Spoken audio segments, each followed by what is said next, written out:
again to Raven's Ramblings, Musings of a Southern Witch. I'm Raven, your host. Tonight we're going to be talking about Books of Shadows, um, basic consecration of tools and stuff like that, and a couple of book recommendations and stuff also. And you hear my my notebook turning pages, make sure of where I'm supposed to be. That ADHD kicks in, and I gotta find my life and get it together.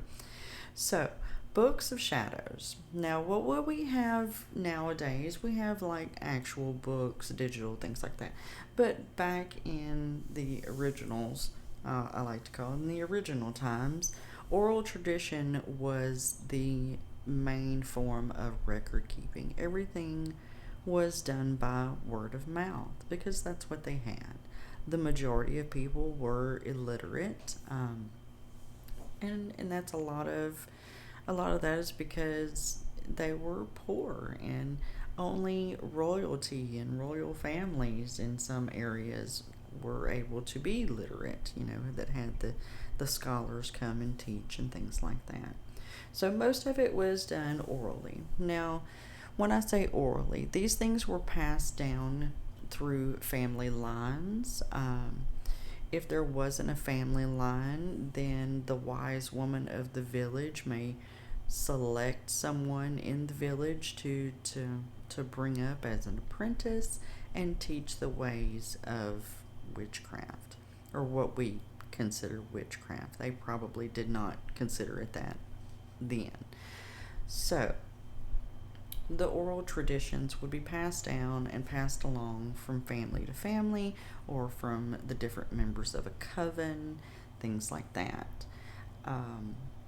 Now, writing things down started around the time that witches had to go into hiding, because the witch trials for many, many years, cunning women and wise women were left alone for the most part. They may have lived on the outskirts of town and things like that, but everyone knew that's who you would go to if you were having issues with your farm, like your crops weren't growing, so you would go and have them mix up a little something for you.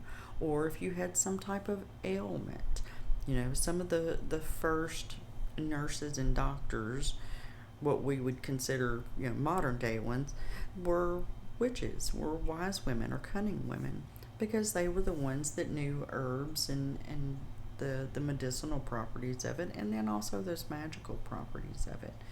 So it was kind of a one-stop shop. So they kind of, in a way, blended science and spirituality with the herbal stuff. But we're not going to get super deep into that. We'll get into that in a couple of episodes, because I personally have a little bit of an herb obsession. Yeah, I know. My wife thinks it's crazy, but she lets me do my thing. So, the writing down, they never really included like full-fledged rituals in their writings, because those were private. They were kept within a family or a coven or something like that, but they would write down the basics of things. They may write down what we would say the recipe. And a lot of times it probably wasn't actual words being written down, because once again, literacy was not super common. So they would draw diagrams or pictures, and they may draw a rudimentary picture of a lavender bush if they were trying to make some type of spell or concoction to help someone sleep or relax. So they would have a lavender bush that they would kind of sketch out. And then maybe off to the side, they would have taken 2 little sprigs of lavender and either sketch those out, or sometimes even take clippings from actual lavender and place those clippings in the book to give those examples for the next person that would be using it. So, the witches would be in hiding, or in the shadows, which is where we get the term Book of Shadows, because it was the book that was kept in the shadows or under the floorboards or in the back of a closet. And, well, honestly, some of us still have to do that in this day and age. But that's where the term Book of Shadows comes from. Now, each witch did not always have their own Book of Shadows. Some covens had one very large Book of Shadows that would have the more in-depth stuff. They would have, maybe the names of the coven members, or their special rituals or rites that they would do throughout the year. Um, and then a lot of times they would write down like where someone was in their journey to priestesshood or something of that nature. And it was basically just record keeping. And honestly, some books of shadows, especially back then, didn't have spells or anything like that at all. It was truly just a record, kind of like a census, of keeping up with comings and goings, who may have come new into the coven, who may have left the coven, births, deaths, that kind of stuff. Kind of like a family Bible, for lack of better terminology. It was just record keeping. So, even on those in the covens that may have had the one large book of shadows, each member sometimes, not always, but sometimes would make their own personal little book of shadows, because maybe they had a specific way they liked to do this one particular thing that may have been just a little bit different than the coven, and it was something that they didn't need the whole coven to, execute. So they would have their own little personal record keeping for those kinds of things. Um, Now, some covens frown upon that. They only want their coven members to go by the main Book of Shadows and only do ritual and rites and things like that within the coven. And there are rules and regulations that you have to follow if you're in specific covens, and that's a choice you make when you become an initiate into one of those types of covens. And that's okay. If that's what works for them and that's what brings their energy to its peak, then fabulous. That's wonderful. Me personally, I have little books of shadows that I've tried to start over the years, and they just never quite seemed right for me. So, nowadays, many witches make their own Book of Shadows or grimoire, depending on who you're asked. And when I say make them, some people actually hand make their Book of Shadows, like the book itself. They will take fibers and make pulp and actually make paper, and then take hide from an animal of some sort and leather bind it like that, tan the hide, make the leather, and then bind the book that way. And then you have a completely handmade Book of Shadows. And then you can make it, whatever size, whatever you want. It is truly personal preference.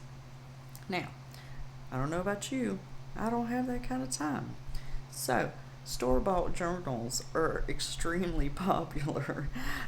Some people just use notebooks, whatever they have lying around. They're like, hey, I like that pretty blue notebook. I think that's what I'm going to use as my Book of Shadows. And that works for them. And that's absolutely amazing.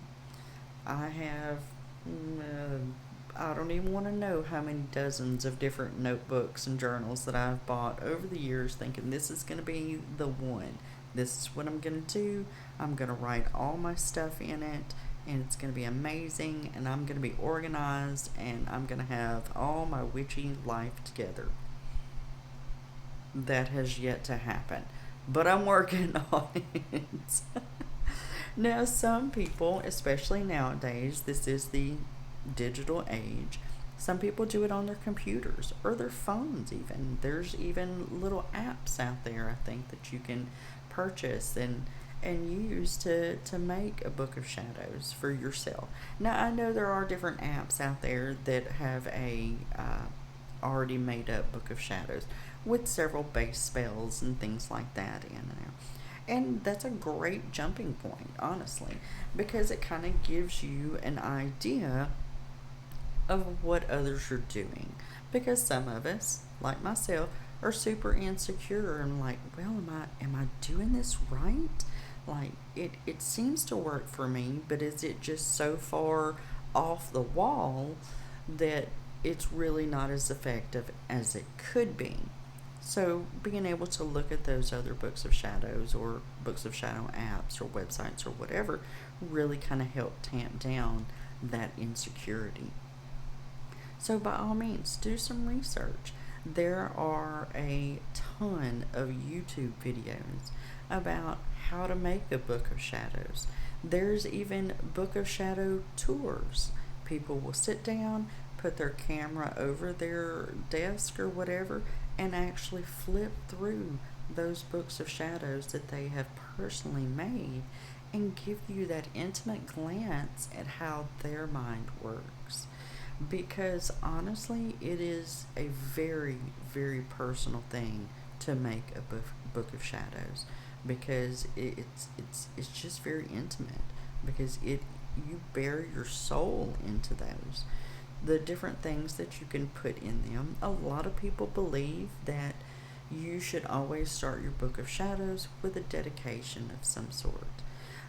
After you've cleansed and consecrated and all those things, you would write some type of dedication about the book and the things that you want to do with that book, and write those intentions in there, because that kind of puts your energy into that physical object and makes it even more personal.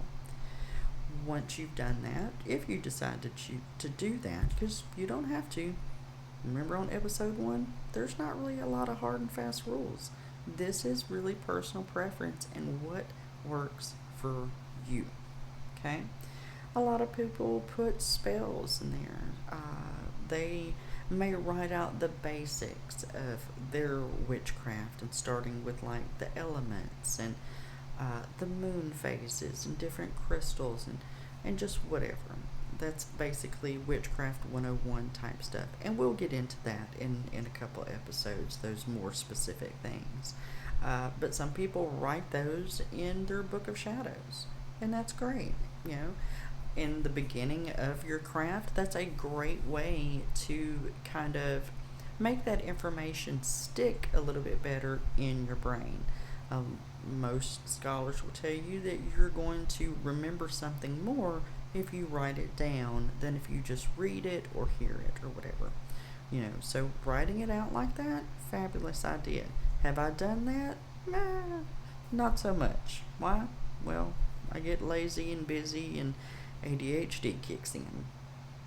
So, some people also use their books of shadows as kind of a journal. They may open up a new page every day and talk about their day and talk about how they felt, and they may make a point to write down what moon phase it was, what kind of weather they were having and stuff, and make it like a true journal with a little sprinkle of different spells and I guess educational stuff in between those thoughts. And that's amazing. That's a great place to kind of get your mind right. It gives you time to kind of purge things out of your head, especially if you've had kind of a rough day. Sitting down and journaling about that stuff, it pulls it out, puts it on that paper, and then you can try to move on from it. Because if you just let things kind of stew around in your brain, everything from that point on just turns a little bit sour sometimes. Not always, but it's a good practice to have, to not really live and let live, but purge, because we all don't look good in prison orange kind of thing. So, writing down those thoughts for the day, and it doesn't have to be every day. Some people do it every day, some people do it once a week, some people do it once every 2-3 months. Some people only sit down and write in those things once a year. and that's all right. If that's what their heart and their spirituality needs, fabulous. Do it. Don't let anybody tell you you can't. It's your life. Do what you want. Some people also sketch things in their books of shadows. They may sketch out the wheel of the year, which is it's going to have like your major Sabbaths on it, it's going to have the S-bats on it, and the different seasons and stuff, and maybe even a little bit of information about each one. And we'll talk really in depth about that probably in the next episode or two, because I just love the wheel of the year. And when it's all written out and drawn out, it's just gorgeous. But the point is, you can put anything you want in your book of shadows. It's yours. It's a very private, personal thing. If you want to share it with someone, you can. I would be more careful about whose energy you allow to touch it, because it is going to be so personal and so energy connected to you. You don't want someone else's energy to contaminate it. You just don't, because once energy gets into something, it's harder to kind of push it back out. You can, but it is harder to do. So just be wary of that. Go on YouTube and just search Book of Shadows. I'm telling you, there are literally tons out there. It's insane, and they're absolutely beautiful. And some are basic notebooks, and some are those truly handmade ones like I was talking about. And it's just stunning to see and fascinating to see how people's minds work, because these are people from all over the world. And it's just interesting to see those different cultures and stuff. So, moving on from Books of Shadows, we talked a little bit about tools and stuff last time. And one of the main things you want to do with your tools that you get, whatever tools you're using, is to make sure you're cleansing them well. And I know we talked about that a little bit. I cleanse a lot of things in running water. I cleanse a lot of things in my freezer. Some people will bury things in the dirt to cleanse them. And I don't recommend that for everything, because, moisture can ruin things, and you don't want to do that. If you have something that can't have moisture, then you could do something like a smoke cleanse, or even ringing bells around it. I ring a bell through my house every couple of weeks just to kind of clear out the cobwebs in a way.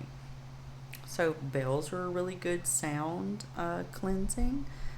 Some people like to use fire, and when I say that, please don't think I'm saying go and burn your tools. That's not what I mean. If you light a candle, you can't put your hand right on top of it because of the heat, right? So that heat coming up, for me anyway, in my mind, is part of that fire.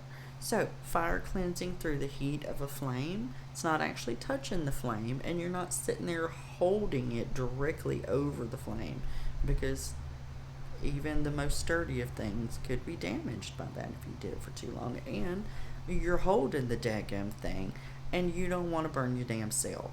So, just waving it through that heat from the fire, or if it's iron or something and you want to wave it through the actual flame, honey, do it. It's nothing gonna, just don't. But PSA, do not burn yourself. And come back and send me a message and go, well, Raven, I burned myself because I was trying to cleanse my athame in my fire because you told me I could. Baby, don't burn yourself. Don't do it. ERs are packed with enough people. Don't be silly now. Use your brain. So, smoke cleansing is also one of my favorite things. I burn a lot of cedar. Cedar's pretty prevalent around here in the South, so I use a lot of cedar. I do have some sage that I use because I just absolutely adore the smell of sage. It relaxes me. It makes me think that things are cleansed, you know what I mean? Like, it puts me in that headspace for it. So I use a lot of those things. Every great once in a while, I'll use a little bit of pine needle. But, that's a lot of smoke that comes off of that. It just smolders and smokes, and whew, it's like that whole be gone demons, and yeah, be like, I bet you can't breathe. Exactly. It gets to me, and I'm thinking, well, maybe I'm the one that needs to go outside. So, yeah, I'm turning my pages again. So, after cleansing, you want to consecrate your tools or whatever it is that you're consecrating. That can be done with a multitude of things. Salt water can be used. Be careful of corrosion. You put that on something metal, it's probably going to corrode it. Different oils. And when I say oils, honestly, you can use some vegetable oil if you would like, or you can use baby oil, I personally use a little bit of almond oil or essential oils. I love my essential oils. That goes right back to my herb stuff. Um, whatever you want. You can consecrate things through smoke. So if you have your sage or your cedar or whatever, your incense burning, you can consecrate those things through that smoke. Now, a lot of people use different wording and actual spells, I guess you would say, for consecration. I personally don't. I just use my intention, how I'm feeling about that particular thing. I envision a white light around it, whatever the item is, and envision kind of a bubble surrounding it. And it's like a little protection bubble in my mind, and that's what I see. And some people actually go through the trouble and write down a lot of these things. And there are tons of different wordings that you can use. Or you can make up completely your own. It's whatever you want. That, once again, the beauty of witchcraft. What works for you, do it. Take what you want, leave what you don't need, kind of thing. Buckland's book has a full consecration spell written out on page 82, maybe 83, somewhere in that vicinity. And if you like that type of thing and you want to do that, by all means, use that. If you want to take that and kind of tweak it to kind of fit what your purpose is for that moment, do that. You can Google it, consecration spell, witchcraft, and you're going to get 1,000 different ways to do it. And each one of those ways is right. Like I said, it's what works for you. So one of the once you've got all your my brain, just jumped on the track there. So after your cleansing and your consecration, you can put these things on your altar, use them to cast your circles, that kinds of things. Whatever works for you. And some people honestly don't do it at all. And that's what works for them. Me personally, I want to get whoever's energy touched that before me off of something before I bring it into my crafts. And that's me personal, because I can feel those things. I can feel those vibrations because it's energy. Everything is vibrating in just that little bit. Atoms, they're vibrating. And you can feel when that vibration is just a little bit off. And I personally like to cleanse that off and then put that protective bubble around it. And like I said, that's me personally. You do you, boo. So once you've done that, use it in your craft. You don't have to reconsecrate things. Now you can still kind of cleanse things. If you've done something with a little bit more negative energy, you could still go back and just re-cleanse them when you're done with whatever ritual or practice that you're doing at that point in time. I do that some with my cauldron.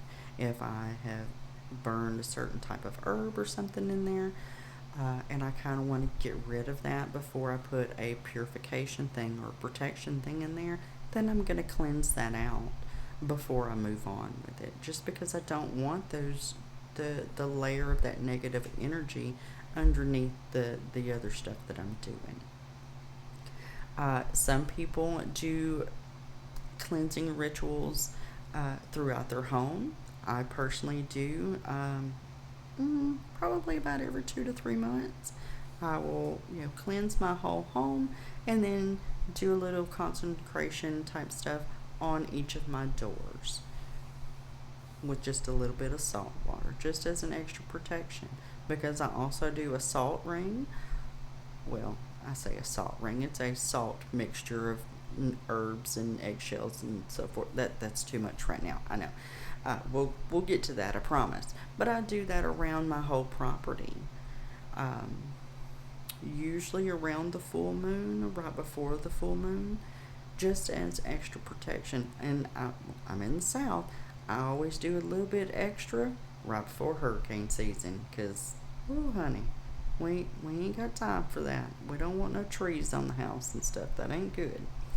So, I said I was going to give y'all a book recommendation. Here we go. This one is a super simple and it's a great all the way around book. And there's a new one every year. It's called The Practical Witch's Almanac. Um, you can get it on Amazon. If you get the paperback version, it's about $15-16. I think you can get the Kindle Unlimited version, probably a little bit cheaper. But I was born back in the 1900s because I'm old and feeble and all that good stuff. So I've gotten to where for my witchcraft stuff, I like paper books. Now, my reading fiction stuff, I want all that on my Kindle. That way it's on my phone, I can read wherever I'm at. But for witchcraft stuff, I like to have paper books because I want to be able to make notes and to write little things in the margins and to highlight something, that kind of stuff. Now, do I always do that? Well, no, because I'm lazy. I know better. So, the almanac, it has a ton of information in it. Like each part that you open, you're going to have on one side of the almanac, it's going to give you a little bit of information about maybe a ritual or a specific herb for that day or that week or whatever. And then on the right side, that page is going to have that next week. So it's going to have Monday through Sunday. It's going to tell you the moon phase and where it's at within like the charts and stuff. If there's any specific holidays, all of those are right there. Like I'm opening, this is last year's book, opening to page 40. So on the right side of the page is our Monday through Sunday. It was March 4th through the 10th. All those good things. Now on the left side is a grounding ritual.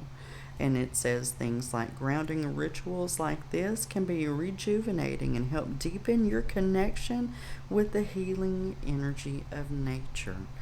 So there's all those kinds of little tidbits in there. And it has the full little ritual there that you can kind of go by. So you kind of have a little bit of a magical goal each week kind of thing to go in and read that page that kind of goes in with that week and make some little notes because that the page with the days on it has large space going all the way across the page for each day. Make you some little notes in there, what you did that day, if you practiced that little spell that may be on that other page, if you saw something cool that day, maybe that day you were walking through the park and 3 or 4 crows followed you around and then you heard a raven call and just write those little things down and they're super fun to keep and look back at over time and kind of compare, the next year to the previous years and stuff. Like here on page 78, this is June. It's right around midsummer. So it's got a little bit of information about the midsummer and the solstice and stuff in there. It talks about the different types of herbs and flowers and what kind of meditations to do for the day. If you want to do something great for midsummer, is a drum circle. Oh my heavens. Drum circles. It just doesn't get any better than a good drum circle. Whether you're just hanging out or whatever, but it's fabulous. It's just something very earthy and very primal about it. And I feel like, me personally, it connects to a deeper part of my psyche. And it just you just kind of become one with those rhythms, and it is one of my absolute favorite things in the world is a good drum circle. And there's little back to the book. Sorry, train derailed again. There's just little trivia's and just it's just a wealth of information in there, and I just love it. So, and I'm way behind because I don't know if you noticed, but we're almost in April. I have not bought my almanac for this year because I've had so much cramp going on, and then I got sick, and then I went on a trip, and then I went on another trip, and so I'm way behind. So I've got mine on order. It'll be here by Tuesday or Wednesday from the Amazon because, as my wife will tell you, Amazon comes by here just about every day. And yeah, most of the time it's because of me. So now we're about to the end, but I want to tell you next week, next episode, we're going to talk about circle casting. And that's where we're going to get a little bit more in depth in things and kind of move forward with our practice. So hopefully you have enjoyed your time with me. I've had a blast as always, and I love that I get a chance to just, ramble on. Y'all stay magical.